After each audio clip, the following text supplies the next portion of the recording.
Hello, welcome back to the channel. So in today's video, we're going to be looking at some teams and really good youth facilities to make yourself a youth challenge for FM23 coming out in the next few weeks now. November 8th, the full game is out, but before then we'll have the beta, of course, coming out. But yeah, the plan is today we're going to go through some teams for you to do some youth challenge saves this year on FM23. So we're going to dive in straight away. We're looking in the UK, we're going to Burton Albion. So as we dive into Burton Albion, straight away, the first thing you're going to notice is here, training facilities, state of the art, youth facilities, state of the art.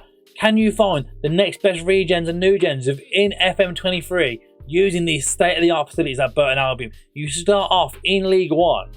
You give yourself the challenge basically of bringing through these youth players, maybe a youth only system basically where you only use the youth players, you get in through this team and find yourself and get your way all the way to winning the Premier League with Burton Albion. It's a bit of a big challenge of course, but again, with those state-of-the-art facilities for youth and for training, you're going to create some absolutely amazing new gens and regens with Football Manager, of course, signing those young players, getting them in those state-of-the-art facilities.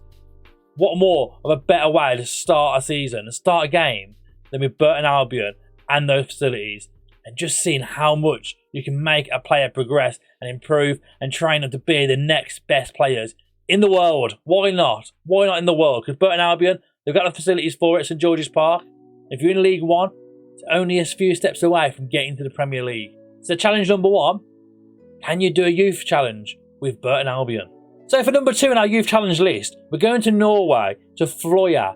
Of course, you see there straight away, youth facilities are great, but for a team in the lower end of the Norwegian leagues, can you take this team all the way to the top and again, European glory possibly, who knows, but getting Fløya up into the top flight of Norway will be your first big task. So you'd be interested to know, Fløya actually starting the third tier of the Norwegian league. So you've got a big job in your hands, getting them firstly up into that next flight, into the top flight, and then could challenge for European glory, who knows. I mean, they do start with great youth facilities, it's not the best, it's not a Burton Albion, don't get me wrong, great is nowhere near the state of the art you do get a Burton Albion.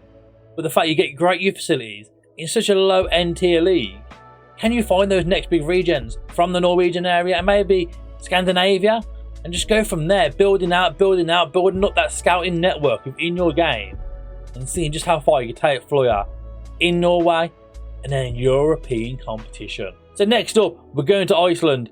I'm not even going to try and pronounce this one, something to show you instead. So here we have it. I mean, I probably should try and pronounce the name realistically for you, but I won't lie. I simply can't. I've looked at it about 5 times now and I'm still absolutely baffled to what this says. But the thing you will notice as well though, as we mentioned prior, look at these training facilities. Great training facilities. Youth facilities also at great. You don't start with the top flight, of course, of Iceland as well. You've got a bit of a job to go through here. I mean, you can see here, that's where you start off in Castle Dialcala. You got to find your way up to the Pepsi Denlin, and then from there, start challenging for European competition. But with having such good youth facilities and training facilities at such a low league, again, if you can get that scouting network together and start finding those new gens at such a young age, get them into your team and get them in that facilities, what's the worst that can happen realistically? I don't see a lot going wrong with this sort of save. It's the sort of team where you can get these young players in, build them up, challenging Iceland, and again, aim for European glory in the long term. I mean, I can't pronounce the name. I'm hoping you guys can. If you know the best way of pronouncing the name, let me know in the comment section, because again, it still baffles me looking at the name, I'm not gonna lie, but the first thing I noticed straight away is that training youth facilities, and I'm thinking, that's a save and a half there. That is a save you should be doing. So for our next stop, we're going to Switzerland. We are going to be looking at Lucerne Sport. You see them here now, and again, youth facilities, great, training facilities, great. For a team that aren't in the top flight of the Swiss League, we've got a bit of a challenge to get up to that top flight right now. Of course, the likes of Zurich, Basel, Young Boys, the boys you all know from the Swiss League, but they're currently sitting back in the second division. So there's a bit of a gap right now between them teams, but with those youth facilities and training facilities, you like to think they're the sort of team you could promote up quite fast and go all the way to try and firstly, again, win that Swiss title and then push on for Europe. And one thing you will notice as well is behind my head here, the hot prospect is actually Archie Brown, formerly of Derby County. So you're going into this Swiss side already with a good English talent you can work on as well straight away. He came over from Derby just last season. It'll be interesting to see, can you develop this guy into being one of the next best England left backs possibly? Who knows? Again, there's that scouting range for him. There's that flexibility to see what he can do with Archie and what he can do with the team around him. He's in the under-18s right now, but going forward, could he be your next best left back? And going forward, could you do so much more in the Swiss League? So now for our final step within this tour, we're going to Colombia, to Deportivo Cali, because again, we've mentioned this every time, the important things with these youth facilities and training facilities, they need to be at least great to try and work on these new gens.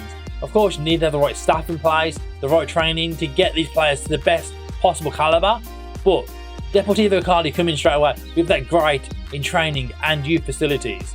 I feel if you want to fancy a bit of a South American save, something a bit different. We've been to Europe on a few of these already now. We've looked around Europe, and the last one we're going to South America. Can you find the South American new gens? Can you find those next best Brazilians, the Colombians, the Argentinians? Get them into your club and promote from within to try and win the Copa Libertadores and possibly the Club World Cup in the long term as well. What a challenge that would be, to go all the way and be the best club side in the world with your youth challenge team, with all youth players that you have bought through your youth system and bought in at a young age. Of course, as with the other ones as well, as we mentioned, these do not start in the top flight of the Colombian League. They're in the second tier of the Colombian League. The Superliga, Betplay, Dimata is the top flight of the Colombian League. So you do start in that second tier in Colombia. So that big challenge is upon you straight away. Can you get this team in the second division up into the top flight, have dominance over Colombia, then South America, then possibly the world? So there we have it. There's a few youth challenge ideas there for you to try out within FM23. Of course, if you want some more information on some of these teams or a bit further into it, feel free to join the Discord. And if not, get in the comment section down below, ask your questions and I'll give you all the information possible. But of course, for now, thank you for watching. If you've enjoyed this video, please make sure you subscribe to the channel, give the video a thumbs up and come back for more FM23 videos coming very soon to the channel. The game is almost out, so you better get in there quick. Thanks for watching as always. Hope you enjoyed the video. We'll see you next time.